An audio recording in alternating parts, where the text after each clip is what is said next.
और बढ़ते हैं आगे। कृषि कानूनों को लेकर प्रदेश बीजेपी अध्यक्ष ओम प्रकाश धनखड़ ने किसान जत्थेबंदियों, पंजाब के मुख्यमंत्री अमरिंदर सिंह और हरियाणा के पूर्व मुख्यमंत्री भूपेंद्र सिंह हुड्डा और उनके बेटे दीपेंद्र हुड्डा को आड़े हाथों लिया है। उन्होंने आरोप लगाया कि किसान जत्थेबंदियों पर राजनीति हो रही है, कांग्रेस किसानों के प्रति ईमानदार नहीं है। वहीं उन्होंने स्पष्ट किया कि विधानसभा के बजट सत्र में कांग्रेस द्वारा लाए जाने वाले अविश्वास प्रस्ताव का सरकार की सेहत पर कोई असर नहीं पड़ेगा, क्योंकि कांग्रेस के पास कोई संख्या बल नहीं है।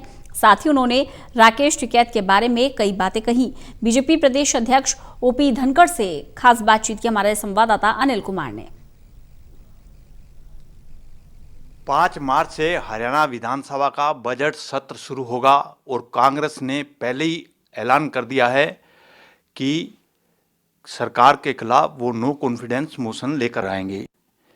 इसका सरकार की सेहत पर कितना असर पड़ेगा, इससे मेरे साथ हैं हरियाणा प्रदेश भाजपा अध्यक्ष ओम प्रकाश धनखड़। इनसे जानते हैं। जी धनखड़, देखिए, सरकार की सेहत पर इसका कोई असर पड़ने वाला नहीं है। एक दिन अखबार में खबरें छपेंगी, बाद में आएगा कि अविश्वास प्रस्ताव गिरा। कांग्रेस के पास कोई संख्या बल नहीं है। सरकार बहुत मजबूत है और बहुत मजबूती के साथ काम कर रही है।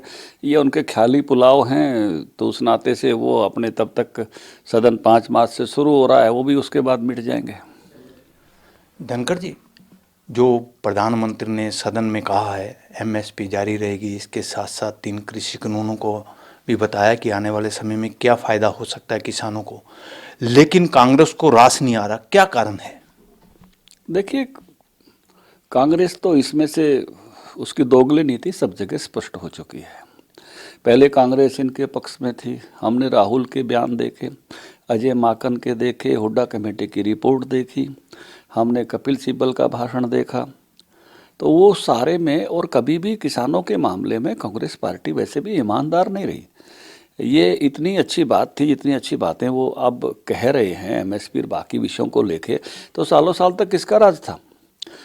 जो स्वामीनाथन कमेटी की रिपोर्ट पर आज बात करते हैं, हुड्डा साहब बयान देते हैं, उनके पुत्र देते हैं, बाकी लोग देते हैं, तो वो तो 6 साल तक कांग्रेस पार्टी ने दबाए रखा। उसको 2008 में रिपोर्ट आ गई थी और फिर हुड्डा साहब तो अपनी भी रिपोर्ट इम्प्लीमेंट नहीं करा पाए।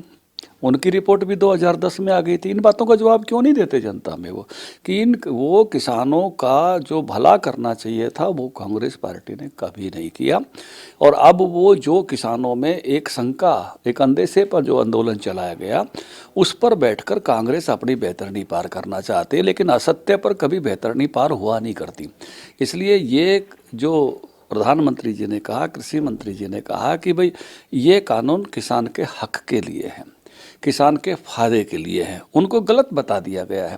तो इस नाते से बहुत मोटी लाइनों में लिखा हुआ है कानून में कि जमीन कोई नहीं ले सकता, उसका कोई पट्टा भी नहीं ले सकता, उसको कोई बंधक भी नहीं बना सकता, किसान कर्जदार भी हो जाए तो भी जमीन नहीं दी जा सकती।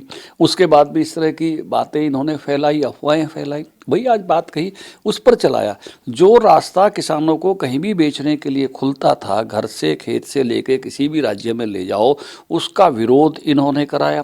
अब किसान भाइयों को भी सने सने जब संसद की बहस हो रही है, कृषि मंत्री जी बोले हैं, राज्यसभा और लोकसभा में प्रधानमंत्री बोले हैं, सबको ध्यान में आ रहा है कि केवल और केवल अंदेशे पर आंदोलन चला रहे थे। इसमें संदेशा तो किसान के हक का है और जो ही ये बात नीचे तक जाएगी, किसान बहुत समझदार है कि सरकार ने उनके हक में किया है, तो इनकी बातों पर जो है कोई तवज्जो फिर देगा नहीं। वैसे भी अब जो किसान जत्थेबंदियां जो आंदोलन लेके आई थी वो पूरी तरह से पॉलिटिकल हो गया है।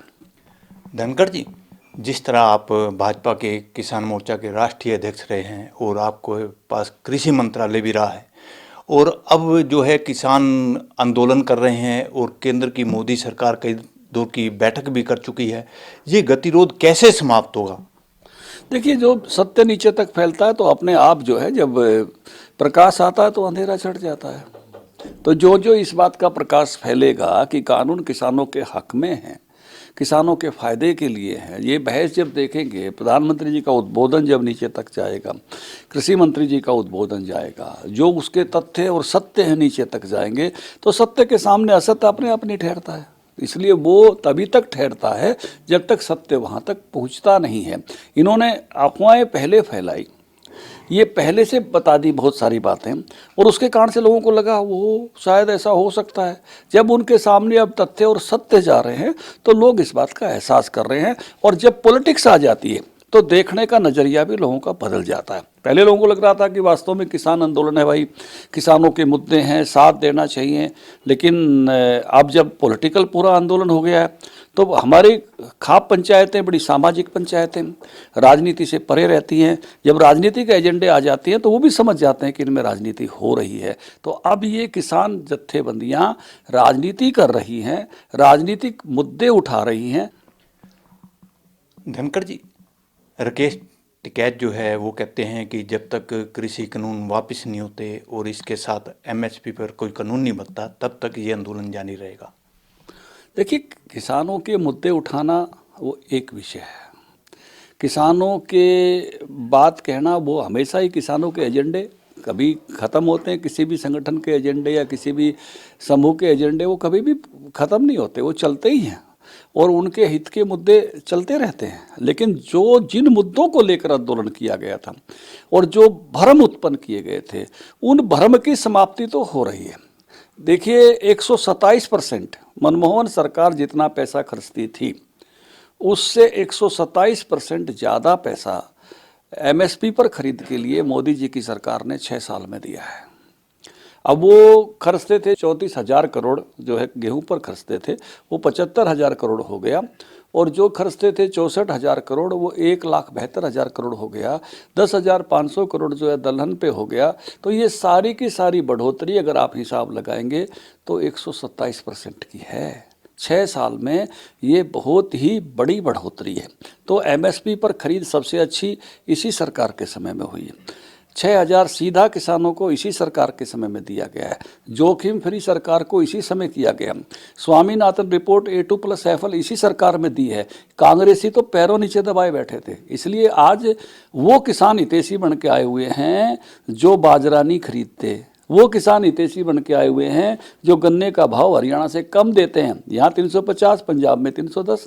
वो किसान हितैषी बन के आए हुए हैं जो वहाँ की मक्का नहीं खरीदते, यहाँ मुआवजा 12,000 रुपये, पंजाब में 8,000 रुपये। वो किसान हितैषी बने हुए हैं। इसलिए जो नकली किसान हितैषी हैं कांग्रेस पार्टी के लोग, उनकी पोल भी लोगों के सामने खुल रही है। धनखड़ जी, एक आपके संगठन से जुड़ा मामला है, प्रदेश कार्यकारिणी का गठन कब तक हो जाएगा? ऐसा है कि जल्दी करेंगे। ये थे मेरे साथ प्रदेश भाजपा अध्यक्ष ओम प्रकाश धनखड़। इन्होंने कहा है कि कांग्रेस जो विधानसभा के सत्र में अविश्वास प्रस्ताव लाना चाहती है, सरकार का उस पर कोई असर नहीं होगा। Anil Kumar, total news, Chandigarh.